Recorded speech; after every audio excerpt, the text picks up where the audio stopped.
Gina Rinehart is one of the richest people in the world, certainly one of the richest women. She is estimated to have a fortune of $30 billion, richest person in Australia. She runs Hancock Prospecting Group. It's a mining company. And first, let's be fair to her. She's done a terrific job of taking a sizable fortune that her father gave her of $75 million and turning it into a much larger fortune, right? Now, look, there are a lot of people who were born rich and didn't do anything with it. George W. Bush for most of his life. There's the famous quote by Governor Ann Richards saying George Bush was born on third base and thought he hit a triple. But the reality is, until he ran for president, George Bush was born on third base, ran back to second base, and thought he hit a double. Okay, he had done nothing with the money and the advantages that were given to him. He ran oil companies in Texas during the oil boom and bankrupted them. Total and utter failure. So there's a lot of rich people's, sons and daughters that just absolutely blow it. But Mitt Romney has done a good job of taking good opportunities that he had and making even more money out of it, and same with Gina Rinehart, right? Now, here's the problem. When she speaks about poor people, she is loathsome. And here's what she said recently. If you're jealous of those with more money, don't just sit there and complain. Do something to make more money for yourself. Spend less time drinking or smoking and socializing and more time working. Now, look, don't say that, okay? Now, if you're rich, it doesn't mean that you can't talk about poor people or the middle class or, how to do better. But there's a way to talk about it. There's a way to say, hey, you know what? We're all in this together. Let's work on this together. Now, I understand that you start at a significant disadvantage, that you have a hole to climb out of, that you don't have as many opportunities. But I want to help you. I want everybody to help you, to work together. But I need you to work hard while you're doing that. I think that's a perfectly acceptable thing to say. For her to come out, inherit $75 million, then to blame the poor because they didn't work hard enough, that's not acceptable. It doesn't give me any sense, and neither has anything she's done in the past, that she appreciates that what she got made her life a billion times easier. Do you know how easy it is to make more money if you've got $75 million? On two things alone. First of all, investing. Now, you don't get investing right all the time, but is it hard work? No. You press a button. And if you guessed right, you make a lot more money. And if you've got $75 million, all you got to do is make, 10%? And 10% is, pretty good return, but not outstanding or anything like that, not world-breaking. You'd make $7.5 million a year. Okay, on that alone, it's so easy. Fine, make 5%. You'd still make over $3 million a year.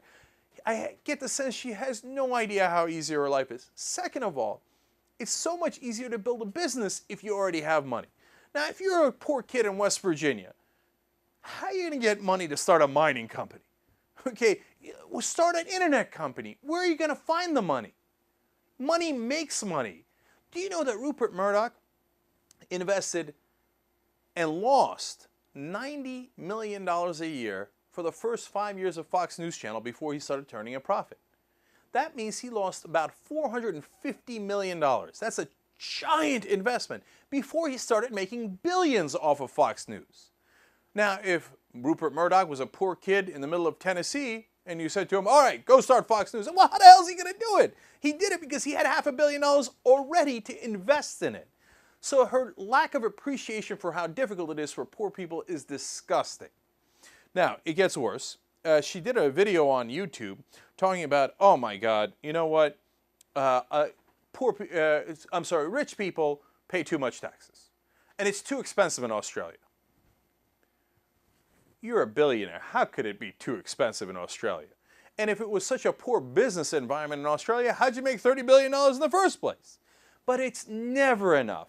And the point that pisses me off the most is that she calls for a lower minimum wage. Now, you can't do that. You can't be a billionaire. And you already made all this money with the help of those workers who worked for you, who you couldn't have done it without, and turn around and say the guy who's struggling the most should get paid less. A lower minimum wage? Oh, come on. Now, if you want them to work harder, why are you giving them an incentive to work less by lowering the minimum wage? Totally unacceptable. So there's I'm not hating on her for being rich. Look, Warren Buffett's rich. He's giving away almost all of his money. And he's trying to help folks. And he's saying, hey, taxes should be higher. We're not paying enough historically. And he's right, right? But it's people like Gina Rinehart who are obnoxious. Now, fun little fact. She put up about a 10-minute video on YouTube saying all this. And they disabled the comments right away. Gee, I wonder why. What I would have loved to have seen is the comments that were on there before they disabled it. Okay, given who she is, given what she was saying, those comments must have been awesomely atrocious. One of the fun parts of our day here at the Young Turks is Jesus and I get together and we read some of the YouTube comments before we start the show from last night's show. And I gotta tell you, man, there's some crazy stuff out there, but there's also some really, really funny stuff. But I guess if you're not used to it, and you're a fat cat billionaire, and you put up a video thinking, I nailed this, right? And then people come and rain holy hell on your ass. You're like, oh, disable the comments! Disable the comments! One more fun fact about Rinehart. She wrote a poem about mining. One critic called it, quote, the universe's worst poem. Awesome. Okay, hush up about the poor and stop writing poems. Okay, that's all.